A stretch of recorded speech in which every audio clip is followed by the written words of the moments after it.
In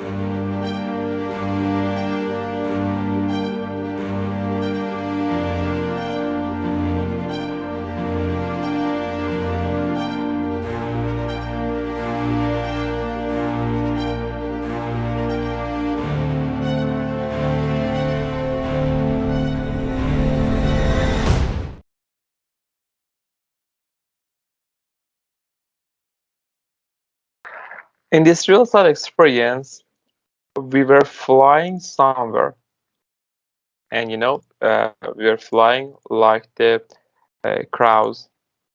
We were using our hands as our wings. The person before me, uh, the person was a flyman too. Somehow he was a bit short temper, and he seemed to be some kind of mentor or boss or something like that. I think he was a bald, a bit fat man. And he was telling us to be careful not to miss anything. And I don't want to see anyone who goes down and fly down. It was like if you winged well, you would go higher. And if you, for example, if you were lazy or something like this, we would go down. And I was flying and going forward. I was crossing a room. This kind of rooms that you will find them in the upstairs, in the final stairs of the church, or the watchtowers or something like that. That there is a room that had 4 windows, and usually the birds will go there and make their nest there. I was crossing that room, and we wanted to go outside through the window. That suddenly I remembered that I had forgot my shoes. I turned around, I turned back to take my shoes. Then I remembered that I forgot my bags too. So I took them too, and I felt that I had two bags. On the physical side, I have two bags. That's actually they are backpack. I have two backpack. One of them is bigger than the other one, and I felt that I had both of them, and they were both filled. And I took them too, and I was flying in that path, and I was doing my best, so I was going higher. It was the first sequence. Okay, so, well, you see what you're doing. You're doing something to get experience there, young man. So, and you've got baggage. Look at your attitude with the baggage. It's very simple. So you get this, Ryan. You understand this, don't you? It doesn't mean that those baggage somehow are my attitudes. Well, either that or it's your makeup kit. Or makeup kits. Yeah, makeup kit.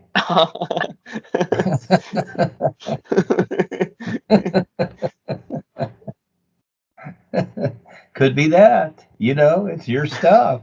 I don't know what's in it. Okay, clown outfit, whatever, a lot of balloons, whatever. It's your baggage. And how about my shoes? Well, again, the shoes pertain to the physical, don't they? What you wear in the physical, okay, what you're wearing, okay, what ideas or attitudes or whatever that you're wearing. See all those little funny attitudes and things that you think about yourself, okay, that's what's showing up, you see, because that's what makes you who you are, or who you aren't. So you were flying around, you got to fly. Yeah, you're going through the experience. So again, you know what it means, okay? Tell your mother, she'll help you, okay?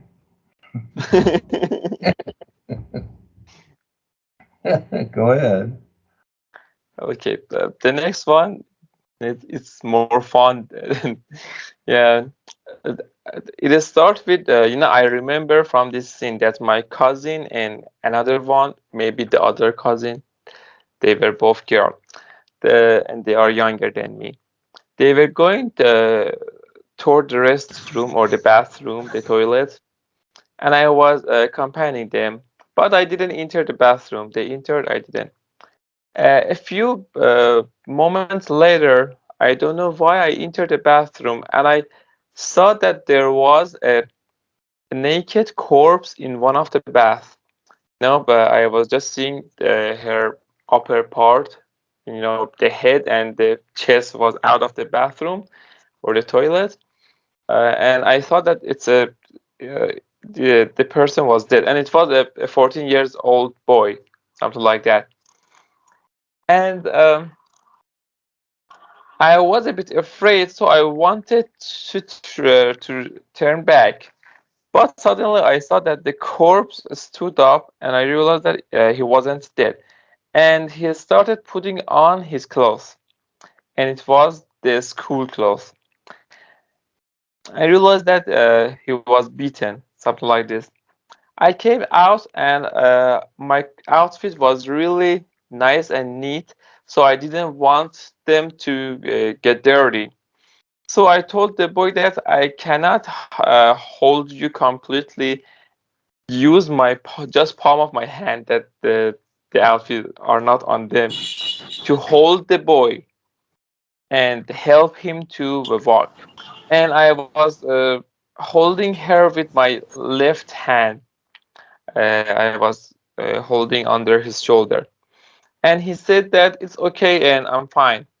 I had a cat on my right hand. It was a kitty actually. And actually, the reason of the fight between those boys that I result he being beaten was the cat or the fight on cats. I don't know what was the main story. And when I released the cat, I saw that the cat went to his feet, and I realized that somehow maybe the cat knew him. We were going for we were going in a straight line, and I knew that the boy had a twin brother too. And somehow he was a bit like one of my anime characters. And I don't remember the rest. So the basic idea is you go into the bathroom, which is a private area, okay, so that others don't see. It's your private thing, and you see this person. What's the idea? They're in the toilet, okay, from Mhm. their shoulders down. So that means their lower bodies are in the toilet, Yes, okay? exactly. Yes, exactly. Okay, but they're still aware, but you're thinking that they're dead. Well, there's the hint. They are dead to their real awareness, but they're not dead in the sense that they're dead. Okay? So the boy gets out of the toilet, puts clothes on. Whatever those clothes are, that shows you, that gives you a hint as to who that is, because that's, his front or his idea of himself, his clothes. Okay? So you have this individual, all right, and you're taking him, you're holding him with your left hand, okay, which is literal. All right, that's the literal side. So these are giving you hints as to who this is. You see? Maybe it represents one part of myself, of my personal self, maybe, because the boy shared the same color as me, and he was. See, well, again, see, and the left hand shows your literal side. So again, look at the ideas that you carry around and in the previous experience, all the baggage, you see? So it's more than just your makeup kit, isn't Yes. it? Okay? Maybe it's a clown outfit and it's your color, whatever, but you're seeing the hints here. Okay, now you have to remember that the real side experiences, when they're dreamlike like this, they exaggerate themselves. So, but there's the hint. Okay, so again, look at the ideas that you're using. The is different. Okay, you want to start practicing being indifferent to that personal self and view those attitudes. Okay, so this is giving you hints, and it's okay because you're kids. All right, remember when you were a little tiny baby and your mother changed your diapers? Well, see, we're babied along to a certain point, and then but we start to figure it out. So it's all okay. So go ahead with the next part. Okay, go ahead. In the next scene, we were in a military base that had the F-14. I sent you the picture. It had that there, and a fight had happened that caused that that instrument to explode. The instrument that I just sent you the photo, the device, the vehicle. I don't know what we call it. That's like a Ferris wheel, only it's like a Ferris wheel, but it's like a big wheel. Yeah, they have Ferris wheels here, but Okay, and that first tool exploded, but its explosion wasn't like the usual explosion that, for example, we see with the C4 or something like that. It was like the uh, have you seen cars airbag? When the airbag activate, airbag comes out. Something like that came out with the explosion, and then in the next scene, the Ferris wheel disappeared totally. It wasn't there anymore, and it was in its place was empty. And the one who was the commander, that I see that person as my uncle, and I felt that he was a strange and a bad guy. He ran away with an aircraft, and the place that the Ferris wheel used to be there, there were no fence, and the path was open. So I could enter inside. There was a small hill, but I climbed it and I entered the base. There was a barracks that I saw that some soldiers are present there. I went inside and freed those soldiers and told them, "Don't worry, the commander is gone," because everyone would be afraid of him. Then I entered a building that looks like my grandmother's house. Usually in my dreams, I will see my consciousness in my grandmother's house. It represents my consciousness usually because I grow old there. Okay, I went toward the refrigerator. Inside it, there was 2 boxes of cake, and I ate a few of them.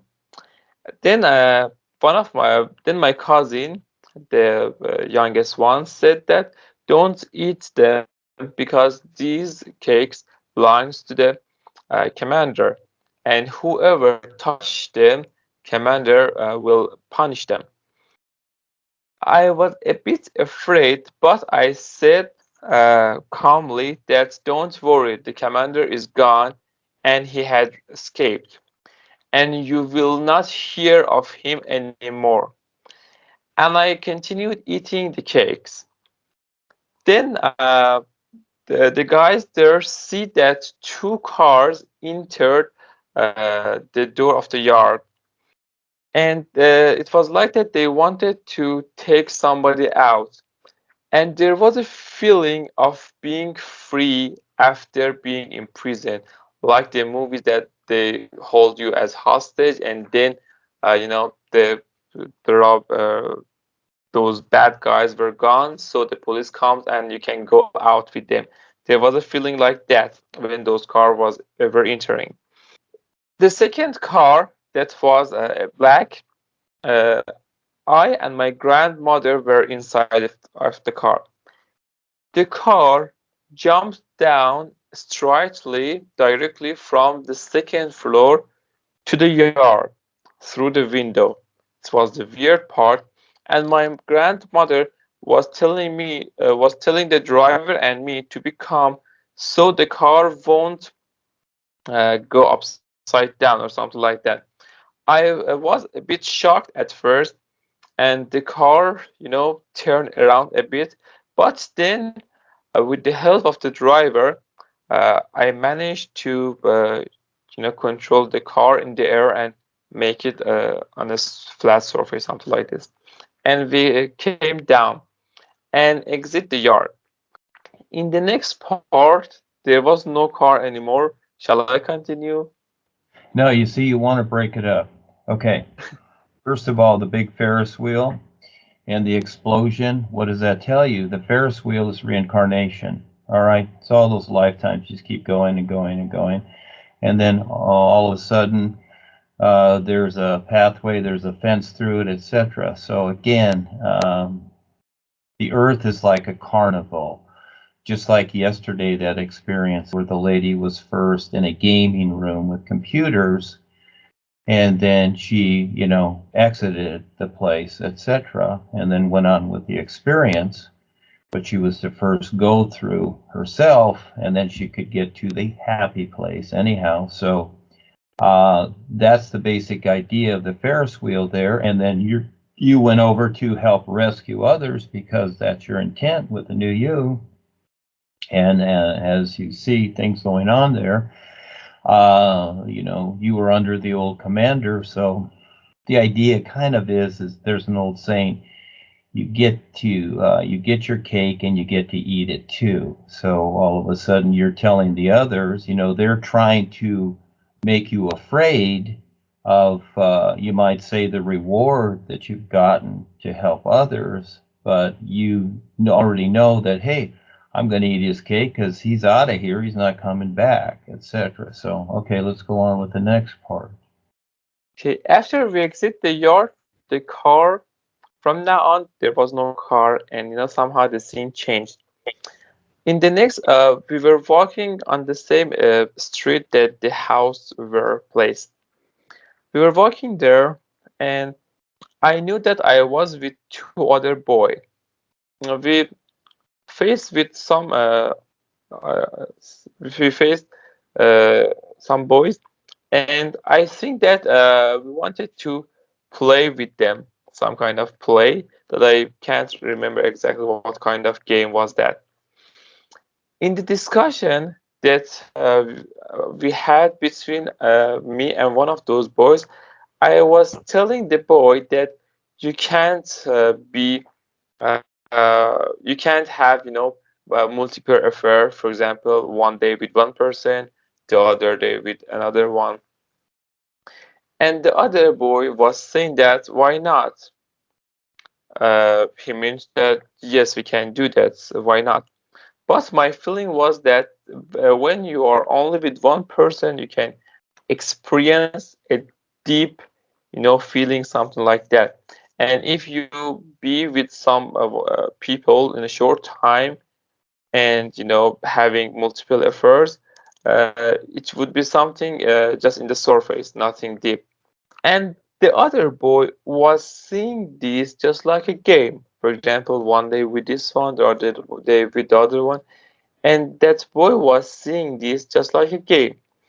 In the next scene, those boys were really were much more. They were about 10 or 12.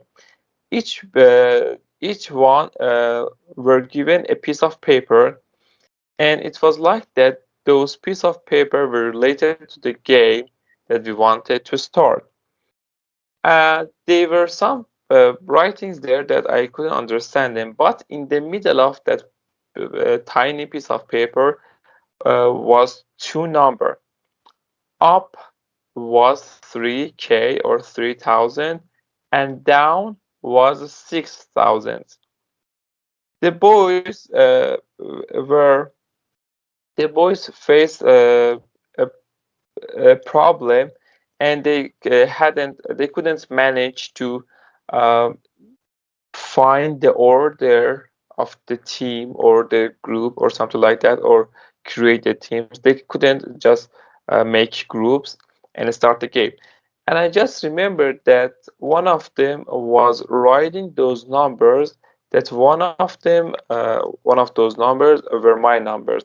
And I knew that those numbers were 3,000, 6,000, 9,000, and they were these numbers. It was it. Okay, finally we got through it. All right, so, and the vehicle part, where you're riding in the vehicle, of course, you're given help.